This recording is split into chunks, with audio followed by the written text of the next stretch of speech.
What's going on, y'all? Machiavelli Mills TV. Y'all, Angela Yee has got to be held accountable. She has got to be held accountable for something that could have went left, and I'm talking about far left.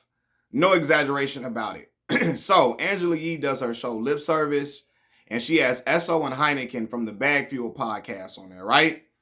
And they doing their thing. They getting almost to the end of the interview, and in the middle of at the end of the interview, Mav Hoffa walks in on set and sits down on the couch and starts talking to Esso and Heineken and Angela Yee. Now, for those who don't know, Esso and Heineken used to be on My Expert Opinion, Mav Hoffa's podcast, right? And so they had some discrepancies with Mav Hoffa. They ended up leaving and doing their own thing. And they, working on their bag fuel. They working on building up their platform, right? And it's coming along. It's not at the same level of My Expert Opinion, but they building it up for sure. And so Mav Hoffa comes on there.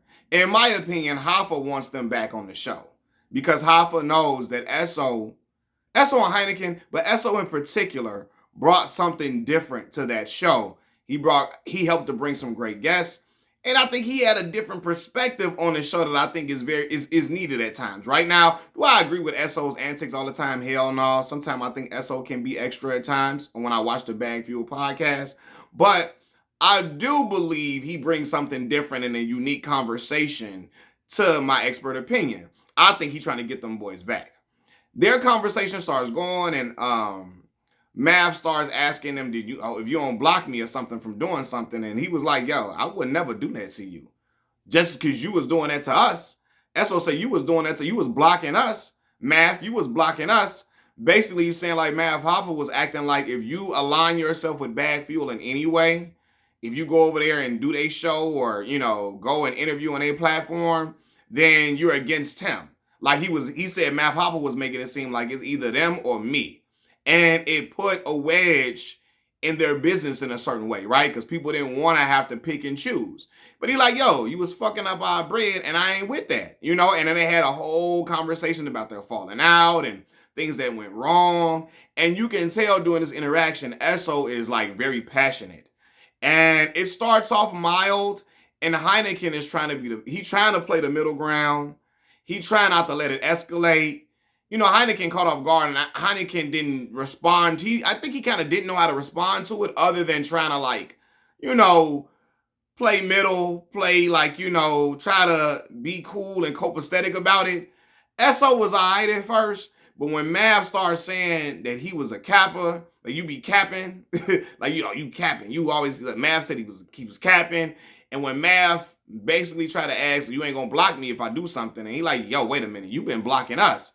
Esso got passionate and he wasn't backing down. He stood firm on his beliefs, on how he felt, and he was no backpedaling, and their voices started to raise and they were across from each other. Nobody stood up, but they were going at it. They were passionately having a conversation. Now, some would say this is just how New Yorkers have a conversation, which I see all the time in media platforms. I've never been to New York, but I see that's how they talk. But Esso wasn't going though.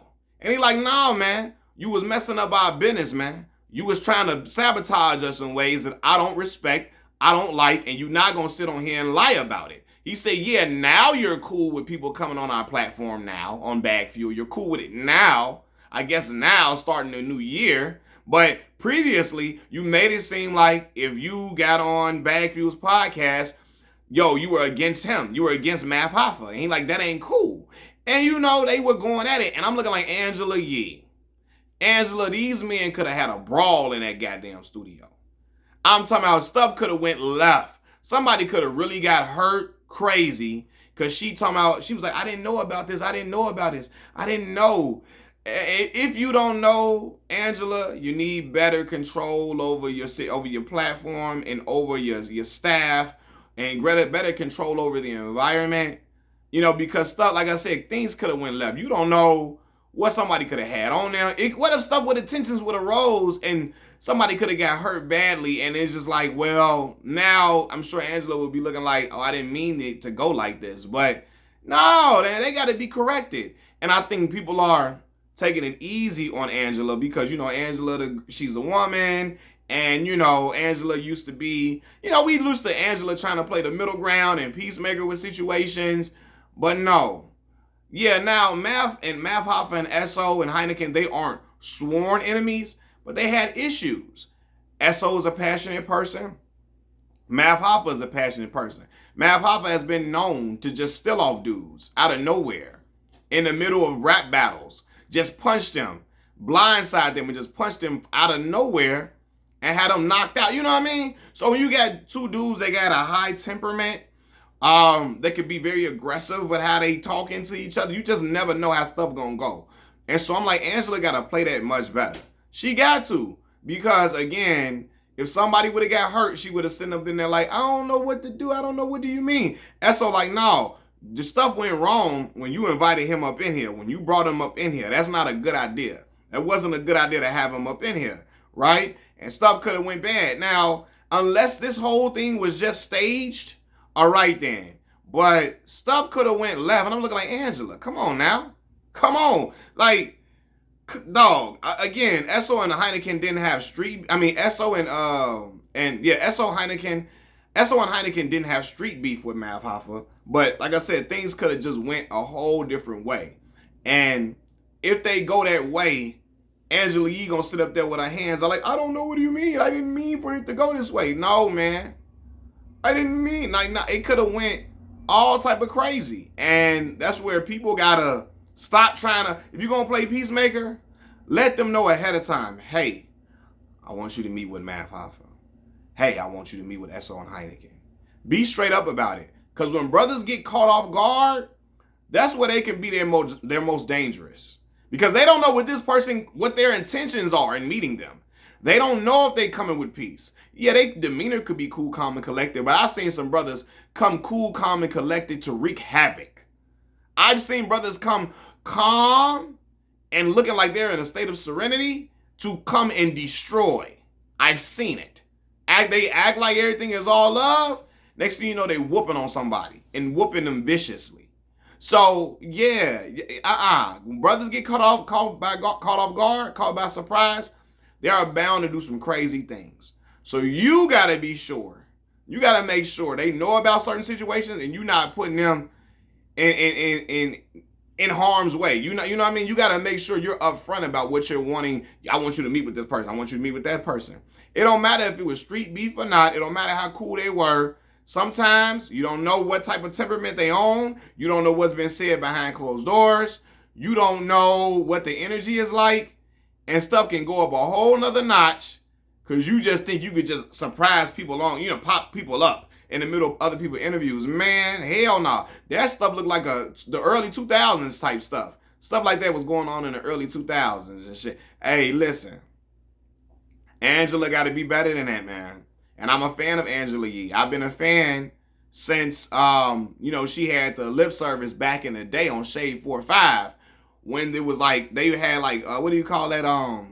Night vision. It was like night vision type lighting in a studio, right? Way back in the day before the Breakfast Club. I'm a media junkie. So I was watching Angela Yee way back then, 08, 09, before the Breakfast Club, doing them Shade 4-5 interviews. And I really was entertained with Angela, and I think she's a great journalist, but she got to cut that out, though. She got to be smarter than that, for real, because stuff could just go left. Like, just imagine she's in an interview, Angela Yee I'm talking about, and somebody interviewing her, and Gucci Mane walk up in there, knowing the problem she got with Gucci, knowing the negative energy her and Gucci got together, she would be pissed off. She'd be ready to snap on the person that's interviewing, and she'd be ready to go in. Same way, I think if Angela was getting interviewed and Charlamagne and DJ Envy walk in. Now, I don't think there is like street beef with them, but I think there is some bad, especially her and Charlamagne. I think her and Charlamagne got some high tension with each other. And if she was in an interview and Charlamagne walked in, she gonna feel set up. She gonna feel ambushed. And then she gonna wonder what the hell is going on. Same way she would if Gucci Mane walked into an interview she was doing. So she gotta know Heineken and Esso feel ambushed. Like, listen, this is just feel like a setup. Like, what are you doing?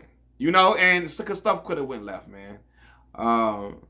But what are y'all opinions on it? What are y'all thoughts on it? Leave your comments in the comment section below. Like the video, subscribe to the channel, Machiavelli Mills TV. I'm out, y'all. Peace.